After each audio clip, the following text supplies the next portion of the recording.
اسلام زندگی گزارنے کی ایک مکمل یا اس کے اندر لوازمات انسٹرکشن ضابطہ حیات ہے.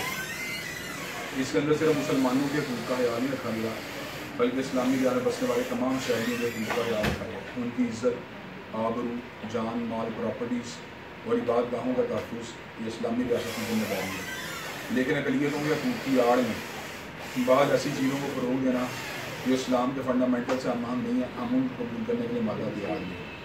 اسلام جس طرح ان کی سابقہ عبادت گاہوں کے تحفظ کی ضمانت دیتا ہے، وہیں پر مسلمانوں کی عبادت کی بستیوں میں کسی نئی عبادت گاہ کے غیر مسلموں کے قیام کی گنجائش موجود نہیں ہے. اس لیے کہ اسلام کی دعوت توحید کی دعوت ہے، اللہ کی وحدانیت کی دعوت ہے، اور جس کام کے ذریعے اللہ کی وحدانیت کے خلاف کوئی کام جاتا ہو، مسلمان ریاست اس کام کو فروغ نہیں دے سکتی، اس کی پشتگانی نہیں کر سکتی. اس لیے ہم نے اسلام آباد کے مندر کی جو ہے نا نئے مندر بننے کی مخالفت کی ہے. تاہم جو پرانی عبادت گاہیں ہیں اور ان کے جان مال املاک کا تحفظ ہے، ہم ابھی بھی اس کو انشور کرتے ہیں. لیکن ہم یہ بات سمجھتے ہیں جو چیز اسلام کے خلاف ہو، دوسری نظریے کے خلاف ہو، اسلامی ریاست کے فنڈامنٹل کے خلاف ہو، اسے کسی بھی گورنمنٹ گوشت نہیں دیا جا سکتا.